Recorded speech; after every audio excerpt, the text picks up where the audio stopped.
Well, each week, a group of insiders joins me to offer perspective on some of the week's top stories. This week, sounding off on White Lodging's big plans for development in Merrillville, Sweetwater's significant expansion plans in Fort Wayne, also reaction to the new trade deal between the U.S., Canada, and Mexico. Our insiders this week are Indy Chamber Chief Economic Development Officer Maureen Krause, also Mezzaro Financial Retirement Planning and Advisory Client Relationship Manager Bruce Kidd, and IndyPolitics.org publisher Abdul-Hakim. And welcome one and all to the Insiders. Thanks. This week, a couple of big economic development deals, big project deals, if you will, announced this week. Maureen, in Northwest Indiana, Merrillville. Lots of folks remember the Star Theater and the Radisson Hotel, I-65 and US 30 there in Merrillville. That has gone by the wayside. It's been taken down. This week, White Lodging announced plans for $350 million project that would include hotels, retail, residential, horse areas, all a destination essentially created there to replace what was an iconic place with a new destination. Well, I think that's a fantastic, first of all, the size of the development for that part of the state is tremendous. It's, you know, it's day trip, it's destination, but it really is pointing to, I think, what families are looking for is easy couple-day activities. Reuse of existing facilities or existing space is so essential for a community. You just shouldn't let things die. Figure out a better use, a more current use, or use for a future. So a lot of good to come out of that development. And once again, the size is really amazing. And I think another example of the White family giving back to Indiana, Abdul, what is the significance in your view of the location in Northwest Indiana? It's the gateway to Chicago, gateway as they to Chicago, call it. You're easily within, as somebody who grew up in the city, within an hour's drive of almost anywhere from the city of Chicago, depending on, of course, traffic.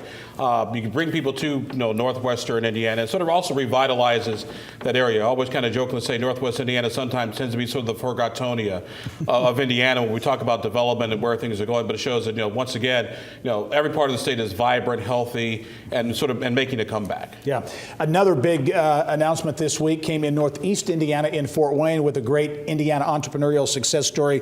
Sweetwater, they used to be called Sweetwater Sound. They're the musical equipment and audio equipment dealer. It's grown into really a large company, about 1,300 employees.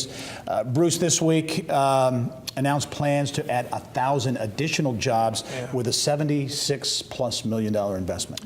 Chuck Surak, I had the pleasure to meet him several years ago. He's built a phenomenal company, and he is, like you talked about the Whites in Northwest Indiana, he's very committed to that part of the state and has built a real foundational company for that region. And I have lots of friends that are in the music business, and they're all customers of his because they have fantastic products, they have fantastic people, and customer service. And customer service. They just keep building and building. It's remarkable. What does this say, Bruce, in your view, and anybody can jump in on this, but Chuck was on the show earlier this week and said, hey, we had offers from a lot of other places, especially out west, Vegas, the West Coast, where they've got a lot of customers. And he said, frankly, the offers, some of them were better financially, but he points to, he's from Northeast Indiana, he loves Fort Wayne, but he likes what's going on there from a momentum standpoint. I mean, he can be the lead dog, if you will, in a revival or an expansion of that area. I'm sure he had great offers to go other places. I mean, we're not the centerpiece of the entertainment industry, but he's built such a strong foundation there, and he's so committed to the community. I'm delighted to see that he stayed. And you can never underestimate the value of building in your own backyard, and sort of being home. This is where I'm from. This is the place that has treated me well, made me the person I am. This is once again, like you said, Gary, that way of sort of giving back to that community that helped make you what you are. I think it shows, first of all, that business leaders appreciate the culture of the community they're in as well, where they can be successful and grow. And also, it's a great example of the strong manufacturing sort of history we have, but with the infusion of technology, we're so good at that in this state, and companies are growing and becoming global players by doing that. Should mention a milestone for another big development. This one in Central Indiana, the 16 Tech Community Corporation announcing that the first big building there there is now fully leased. Will include the Indiana Biosciences Research Institute and some other tenants in that building. Maureen, as you look at that, this is a massive talent play, really. Yes. But just getting that first building, something you can see Yes. The impact that has. We can show really cool maps and drawings and renditions, but once the steel starts going up, and because it's a beautiful plan, Right. once we have a physical thing to show, it's going to be more rapid with the development going on there. So we're very excited for this announcement. It's a very solid start to 16 Tech. Yep. I want to get your take, Maureen, on the new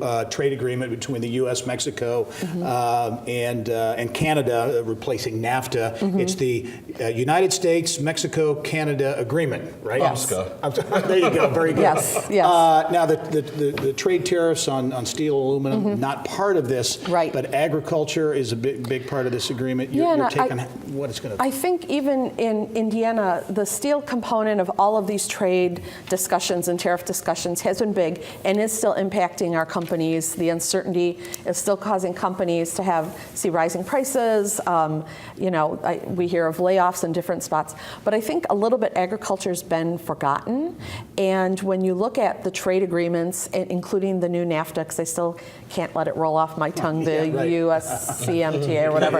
NAFTA 2.0, I think the agriculture component is something that is equally important in our area, whether it's on milk prices or other, soy or corn. So really important that we keep on this, and hopefully it will provide our firms some certainty so they can make decisions for the next year forward. Do you get a sense that it will be positive, negative, no impact on Indiana? The certainty will be positive. Yep. Because smart businesses will now be able to make smart plans with that certainty. It's about the you make better plans, but I think this agreement is almost sort of overestimated, because at the end of the day, Indiana farmers who grow soybeans this has nothing to do with that. They're still going to be hurting because China is the big deal when it comes to That's absolutely true. China's still the big player when it comes to our soybeans. And number two, anybody who thinks that these agreements are going to bring jobs back, you are woefully mistaken. Automation has done more to take away a lot of these jobs than NAFTA and trade deals ever have and ever will.